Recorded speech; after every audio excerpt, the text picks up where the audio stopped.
Ok, c'est bon. Salam alaikum tout le monde, j'espère que vous allez bien. Et bienvenue dans une nouvelle vidéo. Je suis trop heureuse de vous retrouver cette semaine pour une nouvelle vidéo qui me tient à cœur. Bon, je dis ça pour chaque sujet, vraiment j'abuse. Les amis, je suis trop heureuse de vous retrouver cette semaine pour parler d'un sujet qui est hyper important. Et qui, je trouve, est un sujet qu'on néglige un peu. Mais c'est un sujet qui est vraiment essentiel pour se construire soi-même et atteindre une certaine amélioration, une certaine évolution dans sa spiritualité. Et le sujet du jour, c'est Khali Basmatek, qui veut dire laisser ta trace, mais toujours dans le recueillement de laisser bien évidemment une bonne trace. De qu'est-ce qu'on garde, enfin qu'est-ce qu'on laisse ici, dans cette vie-là, avant de mourir. Parfois on se rend pas compte que nos agissements qu'on est en train de faire aujourd'hui, c'est des agissements qui vont avoir des conséquences tout au long de notre vie, mais pas que tout au long de notre vie, même après notre mort. Tout simplement, on prend pas conscience que ce qu'on fait aujourd'hui peut nous impacter tout au long de nos choix. Et une mini erreur, enfin une erreur qui peut paraître minime, en réalité ses conséquences elles sont très fortes et elles vont être paralysantes pour l'après de la dunya, après la dunya, qui sont voilà. Par exemple tout bête, les reposts TikTok.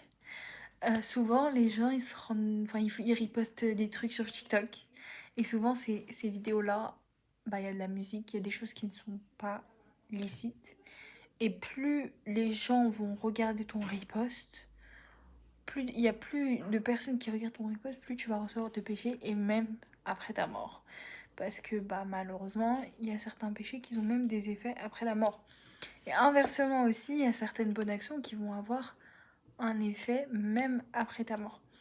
Donc faut essayer de inverser la tendance et limiter la casse vis-à-vis des péchés. Essayez de faire le moins de péchés qui a un impact ici-bas. Ou si vous faites un péché, faites-le de manière cachée. Bon, je dis pas qu'il faut faire des péchés, hein, non. Mais essayez de limiter la casse. Par exemple, tout simplement ne pas divulguer votre péché, ne pas en parler, ne pas le partager, parce qu'on arrive à une ère où même le fait de faire un péché, c'est devenu à la mode. Même le fait de, je sais pas, de se montrer aux autres, c'est devenu la mode. De se montrer aux autres en train de faire un péché, c'est devenu la mode. De montrer les failles de sa personnalité, c'est devenu la mode. De montrer ses défauts, c'est devenu la mode. Et je ne dis pas qu'il ne faut pas il ne faut pas montrer ses défauts, il faut être parfait. Non, rien à voir, mais je dis juste que en fait, tes défauts, ta personne, les fautes que tu commets, garde-les en secret, cache-les, parce que déjà Dieu, peut-être il t'a caché tes péchés pour te préserver. Et toi, à part bien évidemment si ça t'est utile de demander des conseils à quelqu'un, si ça t'est utile, même d'en parler avec un imam, etc., si ça t'est utile pour arrêter ce péché ou pour t'améliorer, etc., c'est bien de le raconter. Et ça part du contexte. Ou alors tu as envie de faire un rappel à quelqu'un en lui parlant de ce que tu faisais avant et de ton évolution qui a eu après, ça peut aussi être une bonne chose, parce que ça va être d'une façon pédagogique de présenter des exemples aux gens de ton expérience, etc. Mais ne pas s'en la péter, tout simplement, ne pas voir ça comme une bonne chose, parce qu'en fait, quand tu dis oui, il y a souvent des gens qui disent oui, moi je fais des mauvaises actions, mais moi je les assume et je ne les cache pas devant les autres. Mais en réalité, c'est ridicule de penser ça, parce que c'est à l'inverse. Dieu, il veut que toi, tu te caches des autres par rapport à tes péchés, pour pas accentuer ce péché, pour pas que les gens prennent exemple sur toi et justifient ce péché via le fait que tout le monde le fait. Pourquoi aujourd'hui on dit tout le temps ça? On dit mais mais c'est rien d'être en couple, tout le monde le fait. Pas parce que les gens, ils le divulguent aux autres et c'est devenu totalement banalisé. Et il n'y a pas que le fait d'être en couple, il y a plein d'autres choses qui sont banalisées et qu'on a rendu normal. Alors qu'en réalité, ce n'est pas normal. Et c'est pour ça qu'il faut vraiment avoir un spectre dans son crâne, une limite, et de ne pas se dire que ce comportement-là, il est normal. Il faut toujours que ce soit pour toi anormal. Parce que si tu le normalises, bah ça va en fait créer une ouverture dans ton esprit et va t'inciter à peut-être le faire. Qui sait, il faut vraiment se protéger par rapport à ça. Et aussi les gars, comme je vous disais, essayez d'inverser la tendance.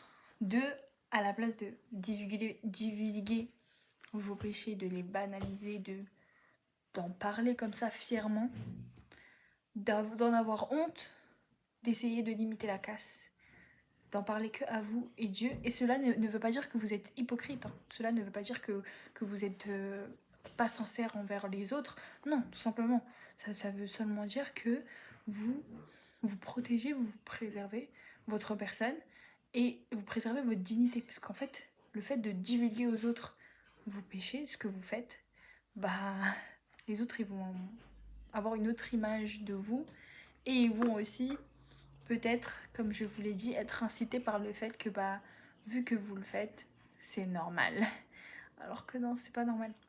Savoir que ce qu'on fait, enfin savoir que le péché qu'on a effectué, il est mauvais, mais ça doit dans notre tête être une chose mauvaise et ça doit nous alerter et on doit avoir une envie d'arrêter et de se préserver et de changer et de se repentir.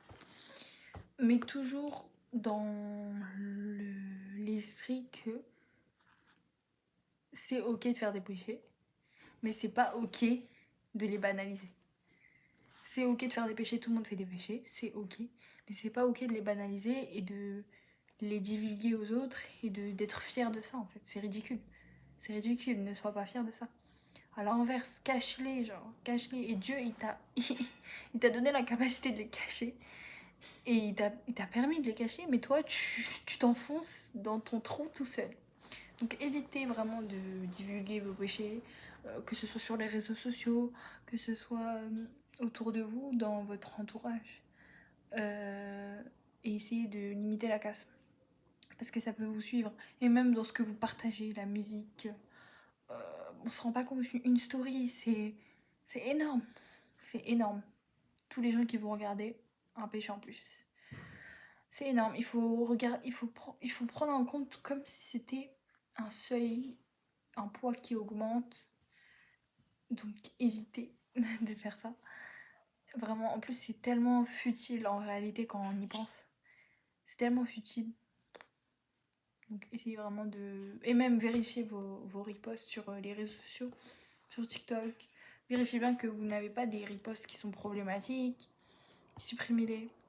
Et ne ripostez plus. Au pire, ne ripostez plus. Ou ripostez des choses qui sont bonnes. Donc comme du Coran, des bonnes choses.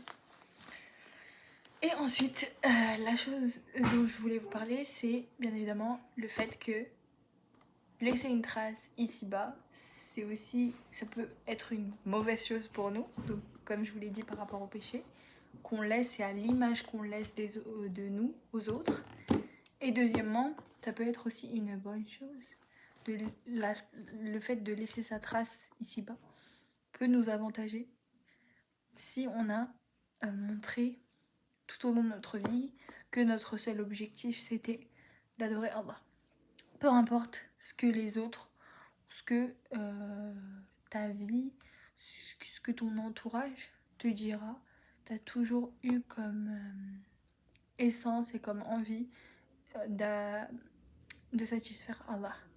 Et par cela, tu peux commettre des actions qui vont être qui vont être tellement bénéfiques pour toi dans ta tombe et qui vont te faire augmenter tes bonnes actions. Parce que quand tu es dans ta tombe, c'est toujours possible que des actions à toi te permettent d'avoir des hasanat. Comme le fait, par exemple, de éduquer des enfants dans le dîn, que tes enfants prient pour toi, que tes enfants lisent le Coran pour toi, que tes enfants ils, ils poursuivent leur vie d'une façon bonne et que pour toi ils te permettent d'avoir beaucoup de hasanat. Et aussi, et aussi le fait de partager une bonne science à n'importe qui peut exister, à n'importe quelle personne qui est passée par ton chemin. Ça veut pas dire être professeur ou être un imam, hein, c'est vraiment peu importe les personnes qui sont passées dans ta vie, tu les as peut-être conseillées, euh, tu leur as peut-être fait un rappel et ça a eu un impact chez eux et petit à petit ils ont été guidés, alhamdoulilah, et voilà, ça va te ramener des hasanat. Et aussi le fait d'avoir fait une aumône qui continue à prospérer, par exemple le fait de construire des puits, ça peut aussi nous sauver, nous aider à augmenter nos hasanat. Et comme je vous le dis, guys, il faut vraiment être des compteurs de hasanat. Il faut vraiment essayer de faire dès que tu vois, dès que tu te rends compte que tu as une opportunité de faire un bien, fais-le. Et n'hésite pas, ne te dis pas, ne te limite pas dans ton bien, que ce soit dans ton apprentissage de la religion, que ce soit dans le fait de conseiller les autres, même si parfois on est gêné de conseiller les autres, on est gêné de faire un rappel aux autres parce que on arrive dans une ère où les gens ne prennent tout ça mal, pensent qu'on les juge alors qu'en réalité non. Tant que toi tu fais ce rappel pour Dieu et que tu t'en as rien à faire de la réaction de la personne, fais-le et c'est tout. Et les aumônes, les aumônes, c'est rien en réalité, on se rend pas compte que c'est rien. Et aussi, les aumônes, subhanallah, plus tu vas faire d'aumônes, plus ta richesse, ton argent, ta subsistance, elle augmente. Et c'est vrai, plus tu t'accordes une somme pour Allah, par exemple, je sais pas moi, tu sais que t'aimes trop la nourriture, bah tu te dis ok, moi je vais me canaliser par rapport à ça et je vais essayer de donner de la nourriture aux pauvres. Ou alors t'aimes trop l'argent, t'aimes trop économiser, bah ok, je vais me forcer à faire 100 € de dons tous les mois. Et ça peut être un geste qu'on peut minimiser parce que bah en vrai 100 €, quand tu réfléchis, 100 € c'est pas énorme, mais c'est quand même quelque chose et ça va vraiment t'aider plus tard quand tu vas, je sais pas moi, tu vas peut-être aider à la construction d'une mosquée et des gens vont aller étudier dans cette mosquée, ils vont te donner des hasanats. En fait, il faut vraiment, je dis pas qu'il faut être non plus, faut pas non plus être dans l'excès par rapport à ça et avoir cette envie toujours de faire des hasanats qui sont rentables. Ça doit se faire naturellement, tu vois. Mais dans tes pensées, il faut que tu essayes de l'avoir, cette pensée. Il faut que tu essayes de l'assimiler, mais il faut pas non plus que ce soit une fixette. Oui, il faut que je fasse cette aumône, oui, il faut que je fasse comme lui l'a fait. Non, il faut vraiment toujours rester dans l'objectif de le faire pour Allah et rien d'autre. Parce que bah, malheureusement, parfois on peut tomber dans la dérive, on peut tomber dans l'autre côté de la sphère, dans l'ostentation et dans le fait de montrer aux autres notre bien, et que notre objectif n'est plus uniquement pour adorer Allah, mais aussi pour que les autres nous élogent, pour que les autres disent de nous qu'on est des bonnes personnes. Il faut vraiment essayer de se limiter. Et même parfois, il est mieux de ne pas faire une bonne action si on sent que notre intention, elle n'est pas bonne et que on est vicié par le fait de vouloir impressionner quelqu'un ou le fait de vouloir se donner une certaine image. C'est pour ça qu'il faut vraiment se limiter. En fait, faut se limiter. Quand je dis faut se limiter dans l'intention. Dans son intention, il faut essayer de le faire uniquement pour Allah. Et de ne pas essayer de vouloir la vie des autres sur ce qu'on fait ou de dire ce qu'on fait aux autres. Ça, faut pas le faire. C'est comme les péchés en réalité, les bonnes actions. Faut pas les divulguer. Faut pas dire oui, moi j'ai fait ça pour les autres, moi j'ai aidé elle, moi je lui ai donné ça, je lui ai donné ci. Et même parfois on les rappelle aux personnes à qui on a aidé, on leur rappelle souvent le bien qu'on leur a fait. Ça aussi, ça peut vraiment vicier votre bonne action, malheureusement, et ça se peut que votre action, elle soit même pas acceptée par Allah. C'est pour ça qu'il faut vraiment demander à Dieu le fait d'accepter nos actions. On se rend pas compte que ça, ce n'est pas acquis. Malheureusement, ce n'est vraiment pas acquis. Ça se peut que tous nos efforts ne soient pas acceptés parce que on n'a pas eu la bonne intention. Il faut vraiment s'en prémunir de ce risque. Et pour se prémunir de ce risque, il faut prendre du recul sur soi, il faut se questionner sur soi, et il faut se demander, et c'est le but de la spiritualité, hein, il faut se demander, est-ce que quand je fais cet acte, je le fais pour Dieu? Est-ce que je le fais pour les autres? Pour que les autres disent de moi du bien? Et ça va ensemble avec tous les actes que je vous ai présentés pour laisser une bonne trace. Tout ça, ça va ensemble parce que le fait d'accorder une science utile aux autres, bah, tu peux aussi avoir envie d'accumuler de la science pour que tu puisses toujours avoir raison ou pour que tu puisses conseiller les autres, ou tu peux même tomber dans cet ego de juger les autres à la place de les conseiller. Et pareil pour quand tu élèves un enfant. Quand tu élèves un enfant, souvent, ouais, moi, mon fils, il est mieux que le tien. Oui, mon fils, il a fini le cours. En fait, ça devient comme une compétition. Donc, il faut vraiment éviter de tomber dans ça. Il faut aussi être patient avec ses enfants.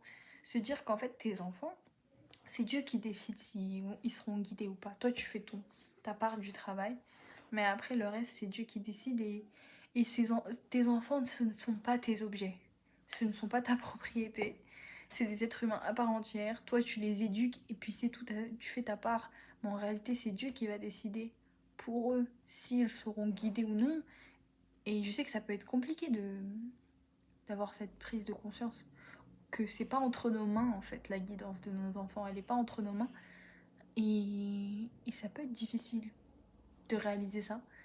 Parce que parfois on se dit, mon enfant c'est bon quoi, je lui ai appris tout ce qu'il fallait qu'il apprenne, ça va couler de source, mais en réalité c'est pas si facile que ça. Et bien évidemment le fait de donner des aumônes, donc comme nous a dit le prophète sallam, il faut donner une aumône, il ne faut même pas que ta main gauche sache ce que t'as donné. Donc vraiment, et vraiment limiter la casse anonyme, vous donnez en anonyme, vous évitez d'en parler aux autres. Évitez vraiment, même si... ou alors si vous voulez en parler aux autres, c'est simplement pour les inciter ou pour leur partager une bonne cause. Voilà, bien évidemment, on n'est pas non plus dans l'extrémisme où on fait rien, on dit rien à personne, on est dans une grotte, on se limite de tout. Non, il y a un juste milieu à avoir. Il y a un juste milieu à avoir dans tout. Et voilà, et en tout cas, ce sujet-là, il m'a vraiment inspirée quand j'ai lu le livre de Umaima qui s'appelle Ton dernier regard. Attendez, je vais vous le montrer. C'est ce livre. Il est là. C'est ce livre-là. Et je sais pas si vous l'avez lu, mais dans ce livre, elle nous parle de ça. Elle nous parle du fait de Khali Basmatek de laisser une bonne trace, que sa mère, subhanallah, sa mère, elle a eu le cancer. Je vais pas vous spoiler sur le livre, mais sa mère a eu le cancer et sa mère, en fait, elle était arrivée à un stade dans sa vie où c'était une maman, elle était femme au foyer, elle avait beaucoup d'enfants, elle s'est retrouvée en fait, elle s'est perdue en fait elle-même dans sa vie, elle n'arrivait plus à lier les deux bouts en fait, et elle était vraiment submergée par plein de choses et elle se rendait même plus compte, elle n'arrivait plus à être reconnaissante des choses qu'elle avait. Et un jour elle a eu un déclic, et ce déclic là, elle a tout changé dans sa vie et elle a commencé à faire des assises, elle a commencé à parler d'islam aux autres, elle a commencé à devenir une toute autre personne et elle a réussi à, subhanallah, Dieu lui a accordé la baraka dans son temps, elle a réussi en plus d'éduquer plein, enfin je crois qu'elle avait 8 enfants, je sais plus, parce que le livre je l'ai lu l'année dernière, et elle a réussi en plus d'éduquer ses enfants dans le halal, etc. Elle a réussi aussi à organiser des assises avec plein de sœurs qui habitaient à côté de chez elle, et pas que ça, elle aidait aussi les sœurs dans plein d'occasions, dans des mariages qu'ils organisaient aussi. Et on voit un peu le fait que quand elle a appris qu'elle avait une maladie incurable, bah elle était même pas triste, sa mère. Subhanallah, elle était même pas triste et sa mère en fait elle a directement accepté son décret, elle a directement réagi de la bonne manière et en fait elle était comme satisfaite de ce qui lui arrivait parce qu'elle savait qu'elle était dans une période où elle avait fait ce qu'il fallait faire, elle a fait ce que Dieu il voulait d'elle et j'espère qu'on pourra tous ici atteindre ce grade où en fait quand on nous dit qu'on va peut-être bientôt mourir, bah on n'aime pas cette peur de partir parce que quand t'as cette peur de partir, je dis pas que tout le monde a peur de la mort en réalité, même ceux qui font le bien ils ont peut-être peur de la mort, mais je pense que t'as une peur qui est différente. Ta peur elle est pas la peur d'aller en enfer, ta peur elle est juste peut-être dans le fait que t'as pas fait assez. Et elle en fait elle avait pas cette peur, elle avait pas du tout cette peur, elle se disait c'est mon décret, si Allah l'a décidé pour moi c'est qu'il y a un khair.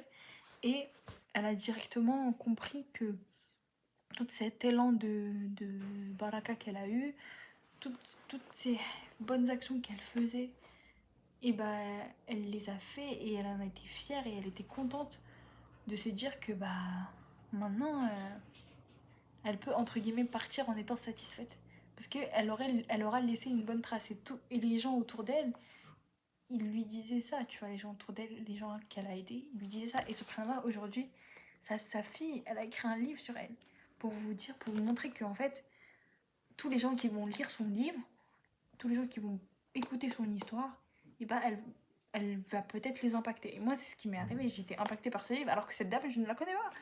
Donc je me dis, mais subhanallah, genre cette dame, elle a encore aujourd'hui des hasanat grâce à sa fille. Mais grâce à Allah surtout, parce que Allah, il a enrichi sa bonne action. Elle a fait une bonne action juste avec une voisine, une amie de son quartier. Et aujourd'hui, son action, elle a été projetée presque partout, quoi. Et via un livre. C'est un truc de fou. Donc voilà, un exemple pour vous montrer un petit peu dans quoi je voulais partir pour, pour cette petite vidéo. En tout cas, c'est vraiment très très très émouvant de se dire qu'en fait, chaque acte qu'on fait peut avoir un impact positif. Et de se dire qu'en fait, Dieu, il voit tout. Et il se peut qu'un acte que toi, tu peux penser minime, bah, va peut-être avoir un impact chez les autres. Et cet acte-là, il va te permettre d'avoir des hasanat même après ta mort. Donc ne néglige pas le petit acte que tu peux faire. Et il peut donc changer votre vie. Cette bonne action, elle peut vraiment vous envoyer au paradis. Donc voilà. Même le fait de porter le hijab, ça peut aussi inspirer les autres à eux aussi le porter. Le fait de lire le Coran, le fait de parler de l'islam, le fait de, je sais pas, être gentil envers les autres, ça peut impacter les autres sur eux, leur façon d'être, et peut-être qu'ils vont être guidés par votre cause. Parce que bien évidemment, c'est Dieu, il a fait ça, donc c'est pas grâce à vous, mais plutôt par votre cause. Donc voilà, anyway, je pense que j'ai fait le tour sur ce que je voulais vous dire aujourd'hui. En tout cas, j'espère que cette vidéo vous aura plu et j'espère que les vidéos vous plaisent. La semaine prochaine, Inch'Allah, il n'y aura pas une vidéo comme ça. Je vais peut-être j'ai envie de vous filmer un vlog la semaine prochaine. Je vais voir comment je m'organise. Mais Inch'Allah, j'espère pouvoir vous le filmer. Et si je le filme pas, je préparerai une vidéo face cam comme ça. Je réfléchis encore. Dites-moi ce que vous voulez, si vous préférez une vidéo face cam ou si vous préférez une vidéo vlog pour changer.